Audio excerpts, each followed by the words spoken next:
1985 সাল থেকে বিজেপির সঙ্গে পথ চলা শুরু 80 বছরের ক্ষিতীশ পাত্রে। সেই সময় সংগঠন ছিল ছোট, ছিল না এত প্রচার বা আধুনিক সুযোগ সুবিধা। তবুও সাইকেল চালিয়ে গ্রাম থেকে গ্রামে ঘুরে দলের প্রচার করেছেন তিনি।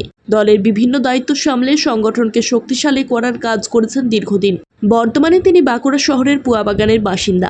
বার্ধক্যজনিত কারণে সক্রিয়ভাবে মাঠে না থাকলেও রাজ্যের রাজনৈতিক পরিবর্তনে খুশি এই বর্ষিয়ান কর্মী।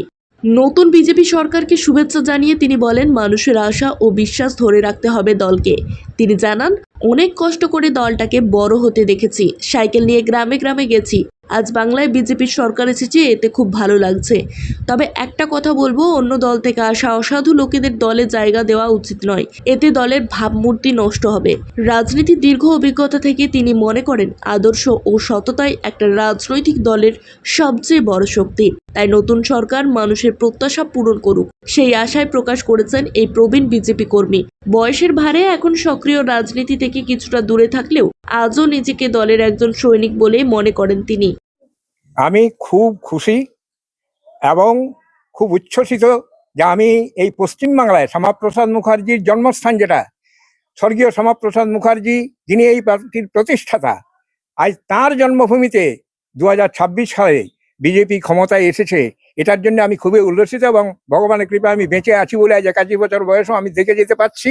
আমি আশা করব যেন আমাদের বিজেপির মুখ্যমন্ত্রী হয়েছেন বা মন্ত্রিসভা হয়েছেন, পশ্চিমবাংলার জনগণকে সুখে শান্তিতে রাখতে পারেন, বেকারদের চাকরির ব্যবস্থা করতে পারেন, গরিবদের জন্য কিছু ব্যবস্থা করতে পারেন, এবং যাতে সমস্ত পশ্চিমবঙ্গবাসী ভাবে যে হ্যাঁ, মোদিজির বিজেপি, শ্যামাপ্রসাদজির বিজেপি, অমিত শাহের বিজেপি, এই পশ্চিমবাংলায় শুভেন্দু অধিকারী যে আমাদের মুখ্যমন্ত্রী হলেন, এই বিজেপি যেন সেই সমস্ত সৎ কাজ করে পশ্চিমবাংলার মানুষকে সুখে শান্তিতে রাখতে পারেন, এইটাই আমি আশা করব।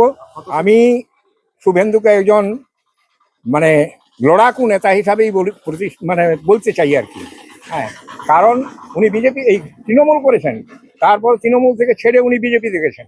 হ্যাঁ, তবু বিজেপির জন্য আপ্রাণ চেষ্টা করেছেন। এখানে আমার অনেক বন্ধু বান্ধব বলতো যে মুখ্যমন্ত্রী তো শুভেন্দু হবে না। আমি বললাম, শুভেন্দুই মুখ্যমন্ত্রী হবে। যদি পশ্চিমবাংলায় মুখ্যমন্ত্রী কাকে করতে হয়, সেটা শুভেন্দু অধিকারীকেই করতে হবে। আমি এটা খুব খুশি, এবং আমি বলবো যে যাতে এই দলছুটরা জলটাকে বিষাক্ত করতে না পারে, কারণ এখন অনেক ধান্দাবাজ এসে দলে ঢোকার চেষ্টা করবে, যারা এরা সেই রাজনীতিটা এখন চোরদের যাওয়া আসায় পরিণত হয়েছে।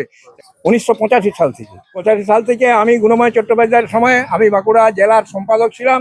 তারপরে আমাদের রাহুল সিনহা যখন বাঁকুড়ার প্রার্থী হয়েছিলেন, তখন আমি ইন্দপুরের মণ্ডল সভাপতি ছিলাম। তারপরে এই 19 সালের ইয়াতে আমি বিজেপি জেলার সহসভাপতি ছিলাম, এবং মোদিজির সঙ্গে আমার যথেষ্ট যোগাযোগ ছিল মিটিংয়ের, এবং তার ছবি আমার ঘরে এখনো আছে। নতুন প্রজন্মকে আমরা বলবো যে সৎভাবে, স্বচ্ছভাবে রাজনীতি করতে যদি আসো তবে এসো, আর যদি ধান্দাবাজি করতে আসো তাইলে এসো না। আমার নাম ক্ষিতীশ পাত্র। ব্যুরো রিপোর্ট, জেলার বার্তা নিউজ।